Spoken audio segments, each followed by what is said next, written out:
Hello, अस्सलाम वालेकुम। आज का जो हमारा टॉपिक है वो है SARS, severe acute respiratory syndrome. SARS एक सीवियर एक्यूट रेस्पिरेटरी सिंड्रोम है, contagious viral and fatal disease है।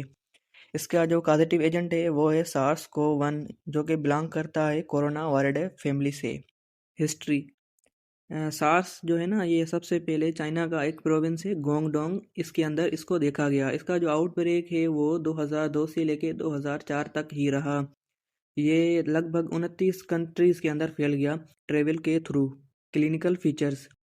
पेशेंट को जो है ना फीवर होगा 104 फ़ारेनहाइट पे, चिल्स, ठंड लगेगी बहुत, diarrhoea, dry cough, hypoxia, dyspnoea, shortness of breath, headache, sore throat. Mode of transmission. ये डिफरेंट तरीक़ों से ट्रांसमिट हो सकती है, जैसे बॉडी फ्लूइड्स हो गए। एक इन्फेक्टेड पर्सन है, उसका बॉडी फ्लूइड्स जो है वो अगर दूसरे पर्सन की कहीं कट लगा हुआ है वहीं पे लग जाता है, तो इससे भी ये इन्फेक्शन काज कर सकता है। और दूसरे जैसे हगिंग हो गया, किसिंग हो गया, टचिंग हो गया, या फिर जितने भी बर्तन वगैरह हैं, अगर इन्फेक्टेड पर्सन के साथ हम वो शेयर कर रहे हैं तो इसके थ्रू भी ये अफेक्ट कर सकता है। इंक्यूबेशन पीरियड जो है इसका 2 से 14 दिन होता है, और एवरेज जो है ये 4 से 6 दिन ही इसका इंक्यूबेशन पीरियड है।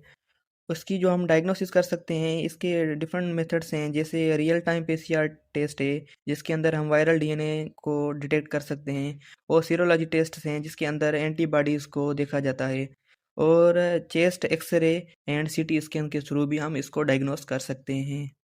कॉम्प्लिकेशंस। इसकी कॉम्प्लिकेशंस में आता है रेस्पिरेटरी फेलियर हो सकता है पेशेंट को, हार्ट फेलियर भी हो सकता है, और लिवर फेलियर भी हो सकता है। ट्रीटमेंट जो है इसका, स्पेसिफिक एंटीवायरल ट्रीटमेंट्स हैं, वो कुछ ही दिनों तक इसकी जो है ना इफ़ेक्टिवनेस रहती है। ये ज़्यादा इतना इसका ट्रीटमेंट अभी तक मौजूद नहीं है, थोड़ा बहुत है, लेकिन वो इतना ज़्यादा इफ़ेक्टिव नहीं है। कुछ हाँ सपोर्टिव केयर्स हैं जो हम प्रोवाइड कर सकते हैं, जैसे ऑक्सीजन थेरेपी हो गई, और पेशेंट को हम मैकेनिकल वेंटिलेशन भी दे सकते हैं सीवियर केसेस के अंदर। Prevention and controls. Regular basis पे हाथ धोना साबुन से या सैनिटाइज़र वगैरह से, और क्लोज कॉन्टेक्ट से अवॉइड करें।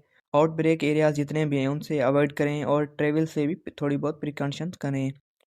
जितने भी हेल्थ केयर वर्कर्स हैं लेबॉर्ट्री में, चाहे है हॉस्पिटल में केसेस को हैंडल कर रहे हैं, तो उनको भी मास्क और ग्लव्स का इस्तेमाल करना चाहिए।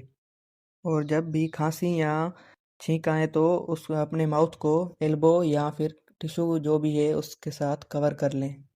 Thank you.